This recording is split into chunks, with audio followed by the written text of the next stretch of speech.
ជូនរឿងមួយផ្ដាំទៅសិទ្ធិលំតគុលដែលយកកម្ពុជាធ្វើជាសត្រូវក្នុងអតីតកាលហើយពេលនេះក៏នៅតែធ្វើជាសត្រូវរបស់កម្ពុជាដែរ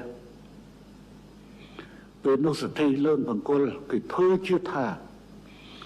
យើងត្រូវតែវាយមកដល់យកអង្គរវត្តរួចហើយចាំដោះដូរជាមួយនឹងប្រាសាទព្រះវិហារខ្ញុំបានឲ្យទៅបញ្ជាទៅកងទ័ពទៅឲ្យពលសរួនប្រាប់ថា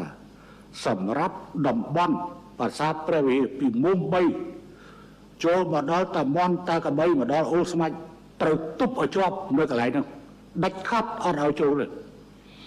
ប៉ុន្តែបើហ៊ានវាយខាងថ្មពួក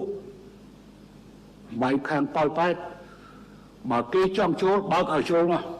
បើកឲ្យចូលខ្ញុំបង្ហាញពីយុទ្ធសាស្ត្ររបស់ខ្ញុំហេតុអីបានត្រូវបើកឲ្យចូលទី1បញ្ជាក់ថាអ្នកឯងកំពុងវាយចូលដីរបស់ខ្ញុំហើយឲ្យពិភពលោកបានឃើញទី2កងទ័ពកាលណានៅមិនតាន់ពង្រាយទេកងទ័ពនៅក្រៅប៉ុន្តែកាលណាពង្រាយភ្លាម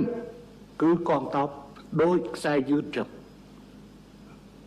អញ្ចឹងកងទ័ពត្រូវស្ដើងយើងត្រូវវាយកាត់យកតែម្ដងអញ្ចឹងត្រូវស្ដាប់សិទ្ធិលើកតង្គល់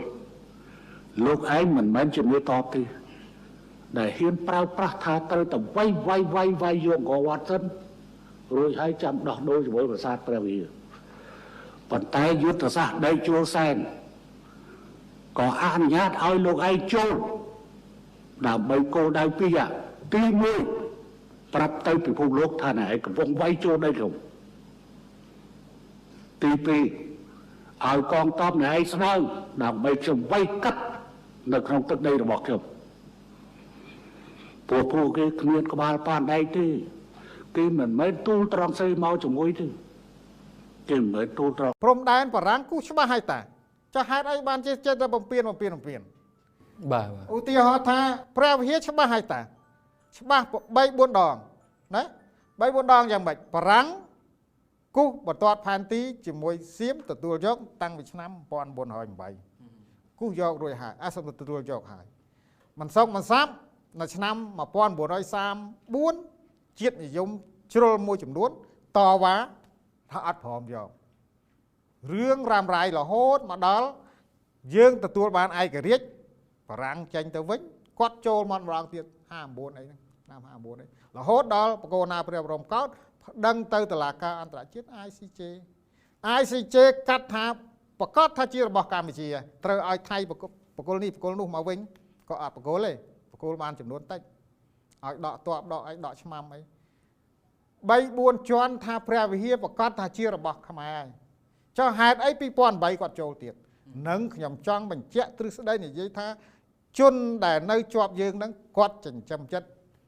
យកទៀតខ្ញុំនៅចាំគាត់ចូលព្រះវិហារចូលហើយសម្ដេចតេជោថាហេតុអីបានឯងមិនចេញទៅវិញគាត់ថាចាំសួរសភាសិនចុះគាត់ចូលមានសុំសភាអត់